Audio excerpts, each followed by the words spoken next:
Hello students, आपला third chapter चालू आहे ज्याचं नाव आहे एंटरप्रेन्योरशिप डेव्हलपमेंट. ठीक आहे, त्याच्यात आपण काय पाहिलं, त्याची संकल्पना, प्रस्तावना, त्याचे वैशिष्ट्य, त्याचे क्वालिटीज. ठीक आहे, तर मी तुम्हाला मागच्या लेक्चरमध्येच बोलले होते की तुम्ही त्याचे हेड पॉईंट्स आणि ते सगळे लर्न करा, म्हणजे आपल्याला जे कन्सेप्ट आहेत ते जास्तीत जास्त क्लिअर होईल. आता आपण करणार आहोत उद्योग जगाचे कार्य. तर मागच्या लेक्चरमध्ये जे झालंय आपण त्याची ओव्हरव्ह्यू बघूया. तर त्याचे हेड पॉईंट अशा प्रकारे होते.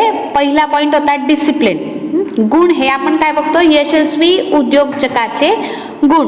पहिला गुण कोणता होता, discipline, confidence, open minded, self starter, competitive, creativity, determination, strong communication skill, strong work ethics आणि लास्टचा होता पॅशन. तर हे सगळे पॉईंट्स तुम्ही लक्षात ठेवा आणि याचा डिटेल स्टडी करा. आता पुढचं आपण बघणार आहोत ते म्हणजे उद्योग जगाचे कार्य. तर पहिला फंक्शन काय आहे, पहिलं कार्य काय आहे आपलं, इनोव्हेशन म्हणजे नाविन्य. आता पहिले इनोव्हेशन म्हणजे काय, त्याचं मिनिंग आपण जाणून घ्या. इनोव्हेशन म्हणजे काय, जे इन्व्हेन्शन झालं आहे त्याच्यामध्ये परत चेंज करणे, परत त्याच्यामध्ये प्रोग्रेस आणणे, त्याला म्हणतात इनोव्हेशन. आता उद्योजक मुळात नाविन्यपूर्ण असतो. तो उत्पादनाची नवनवीन साधने शोधतो, त्यातून त्याने नवीन उत्पादन सादर करणे किंवा सध्या उत्पादनामध्ये बदल करणे आवश्यक असते. ग्राहकांना नवीन उत्पादके किंवा सध्या उत्पादनातील नवीन वैशिष्ट्य नेहमीच समाधान देतात. ठीक आहे, तर आपले जे प्रोडक्ट असतात त्याच्यामध्ये जर आपल्याला इनोव्हेशन भेटलं तर कन्झ्युमरला कसं सॅटिस्फॅक्शन असतं. तर हे काय, ते इनोव्हेशन्स करतात. आपला दुसरा पॉईंट आहे डिटर्मिनेशन ऑफ ऑब्जेक्टिव्ह म्हणजेच उद्दिष्टाचे निराधन. उद्योग जगाला व्यवसायाची उद्दिष्टे निर्धारित करणे आवश्यक असते. संघटनेचे प्राथमिक आणि दुय्यम उद्दिष्टांमध्ये फरक असू शकतो. बाजारातील परिस्थिती अनुसार उद्योजक ही उद्देशे बदलू शकतो. ठीक आहे, म्हणजे हे काय करतात, ऑब्जेक्टिव्ह जे आहेत त्यांना ते डिटर्मिनेशन्स देतात. जे आपले डिटर्मिनेशन असतात ते त्याला काय करतात, डिटर्मिनेशन्स देतात. Entrepreneur has to determine the aims and objectives of the business. त्याला काय करावं लागतं, जे आपल्या बिझनेसचा एम आहे, आपल्या बिझनेसचा ऑब्जेक्टिव्ह आहे, पहिले त्याला ते जाणून घ्यावं लागतं. There may be difference between primary and secondary objectives. आता त्यांनी हे ठरवणारा कोण आहे, एंटरप्रेन्योर आहे. आता तो पहिल्या याला प्रथम स्थान कोणाला द्यायचं, दुय्यम स्थान कोणाला द्यायचं हे तोच ठरवतं आणि त्यानुसार त्याला ते डिसिजन्स घ्यायला मदत करते.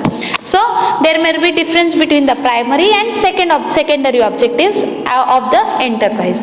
ही can change this objectives as per the market situation. आता पहिला त्याचं आहे की प्रॉफिट मेकिंग आणि दुसरं आहे क्वालिटी प्रोडक्ट्स. ठीक आहे, पहिला एम काय आहे, पहिला ऑब्जेक्टिव्ह काय, हे आपल्याला काय द्यायचं आहे त्यांना, प्रॉफिट आपल्याला जास्तीत जास्त कमायचं, आणि दुसरं काय की आपल्याला क्वालिटी प्रोडक्ट सेल करायचे. आता हे झालं दुय्यम स्थान. ठीक आहे, पण आता मार्केटमध्ये सिच्युएशन चेंज झाली, सेम व्हेंचर आला, तर त्याला कॉम्पिटिशन देण्यासाठी आपल्याला पहिले क्वालिटी प्रोडक्ट्स द्यावा लागेल. प्रॉफिट मोठं आपल्याला कमी आलं तरी चालेल. तर हे कसं करतो, तो ऑब्जेक्टिव्ह डिटरमाइन करतो आणि त्यानुसार तो ऑब्जेक्टिव्समध्ये चेंज करू शकतो. कशाप्रमाणे, मार्केट चेंजिंग सिच्युएशनच्या अनुसार. तर आपला तिसरा पॉईंट आहे डेव्हलपमेंट ऑफ द मार्केट, बाजाराचे विकास. उद्योजकांना त्यांचे उद्योगातील उत्पादने व सेवांचे विपणन करण्याचे वेगवेगळे मार्ग शोधावे लागतात. ते ग्राहकांची मागणी समजून घेण्यासाठी सर्वेक्षण करू शकतात किंवा संशोधन करू शकतात.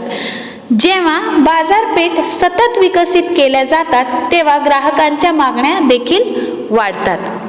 आता the entrepreneur has to find out the different ways of marketing. आता प्रोडक्ट आहे पण प्रोडक्टची मार्केटिंग पण भरपूर केली पाहिजे का नाही. सो त्याला ते मार्केटिंग कशी करायची आहे, त्या प्रोडक्टची marketing of the products and services of his enterprise. He can conduct surveys or research to understand the customers demand. डिमांडच्या अनुसार त्याला ते प्रोडक्ट अँड सर्व्हिसेसचे डिसिजन मेकिंग करता येतं. And when markets are develop constantly the demands of the consumer will increase. कसं हे कसं इन्क्रीज होईल demand, when the markets are develop constantly. जेव्हा आपलं मार्केटच डेव्हलप असेल तर आपण त्या प्रोडक्टची डिमांड जास्तीत जास्त क्रिएट करू शकतो. तर आपला 4th पॉइंट आहे न्यू टेक्नॉलॉजी. नवीन तंत्रज्ञान. जागतिक विश्वात दररोज नवीन तंत्रज्ञानाचा शोध लागतो.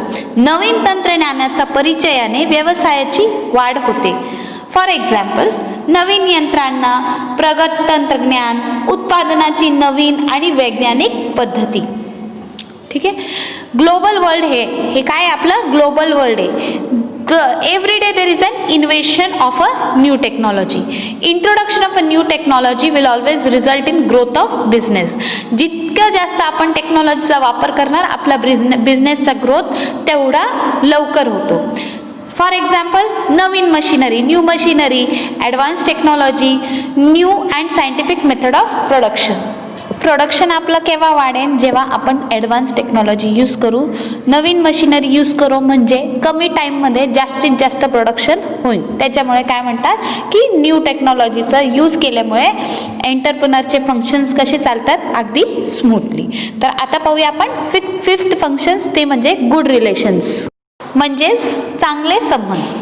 संस्थेमध्ये कामकाजाचे वातावरण निरोगी राखणे आवश्यक आहे. चांगले संबंध हे कनिष्ठ वरिष्ठ मधील कार्यक्षम संबंधावर अवलंबून असतात. कर्मचाऱ्यांमध्ये समन्वय साधणे ही यशाची गुरुकिल्ली आहे. ठीक आहे. हे खूप नेसेसरी आहे. It is very necessary to maintain a healthy working atmosphere in an organisation. It depends upon the efficient relations between the subordinates and the superiors. Coordination among the employee is a key to success. म्हणजे coordination, good relation maintain केल्याने आपलं जे working environment आहे ते अगदी सुरळीत चालतो. आणि ही काय आहे, ही एक गुरुकिल्ली आहे. कशासाठी? सक्सेससाठी. It is a key to success. तर आता आपण बघणार आहोत 6th पॉइंट, म्हणजे ऑर्गनायझिंग फंड्स. निधीचे उपलब्धता. उद्योग जगाला भिन्न आर्थिक संसाधना शोधण्याची आवश्यकता असते, कारण पुरेसे व सातत्यपूर्ण भांडवल व्यवसायासाठी आवश्यक असते. ठीक आहे. व्यवसाय म्हटलं की त्याला भांडवलही भरपूर लागतं. प्रत्येक व्यवसायासाठी गुंतवणूक दारांशी चांगले आणि प्रामाणिक संबंध आवश्यक असतात. ठीक आहे. फंड्स, आता आपल्याला बिझनेस करायचा आहे, मग आपल्याला प्रोडक्ट्सचे डिमांड सप्लायची प्रोसेस करायची आहे, तर त्याच्यासाठी आपल्याला काय लागेल? भरपूर कॅपिटल लागेल, भरपूर भांडवल लागेल. तर entrepreneur needs to find different financial resources. त्याला वेगवेगळे रिसोर्स शोधावे लागतात. कशासाठी? फायनान्ससाठी. Because advocate and continuous finance is always necessary for business. बिझनेसच्या स्मूथ रनिंगसाठी आपल्याला फंड्सची खूप आवश्यकता असते आणि ते वेळोवेळी आपल्याला फायनान्स भेटलं की आपला बिझनेसही सुरळीत चालतो. इफ आपल्याला फायनान्शियलची शॉर्टेज झाली तर आपलं बिझनेसचे जे प्लॅन्स आहेत, प्रोडक्ट्स आहेत, सगळं कोलॅप्स होतं. तर त्याच्यासाठी खूप इम्पॉर्टंट पॉईंट्स म्हणजे organisation of the funds. Good and honest relations with the investor is necessary for every business. आपलं जे इन्व्हेस्टर आहे त्याच्यामध्ये आपल्याला खूप ऑनेस्ट राहावं लागतं आणि चांगले रिलेशन इन्व्हेस्टर बरोबर मेंटेन करावे लागतात. कारण की हे काय, ऑर्गनायझेशन ऑफ द फंड्स म्हणजे जे आपले इन्व्हेस्टर्स आहेत ते आपले whole and soul of the entrepreneurs आहेत. ते आपल्या बिझनेसला पुढे नेणार आहेत किंवा आपल्या बिझनेसला टिकून ठेवणार. आपल्याकडे फंड्स असले की आपण आपला बिझनेस टिकू शकतो कॉम्पिटिटिव्ह वर्ल्डमध्ये. ठीक आहे. आपला लास्ट पॉइंट आहे taking decisions. An entrepreneur has to take a wise decisions for his enterprise. उद्योग जगाला त्याच्या उद्योगासाठी योग्य निर्णय घ्यावे लागतात.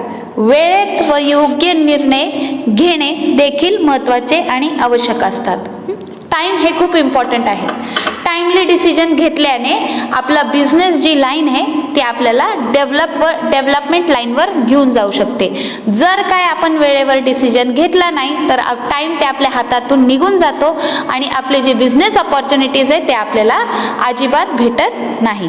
तर काय, timely and correct decisions are also important and very necessary for a proper business plan.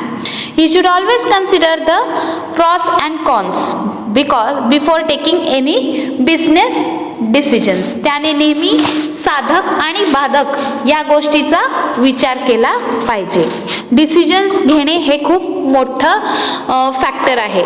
Decision आपला बिझनेसची डेव्हलपमेंट आहे. आपल्याला जे गोल अचीव करायचं आहे ते कशावर डिपेंड आहे?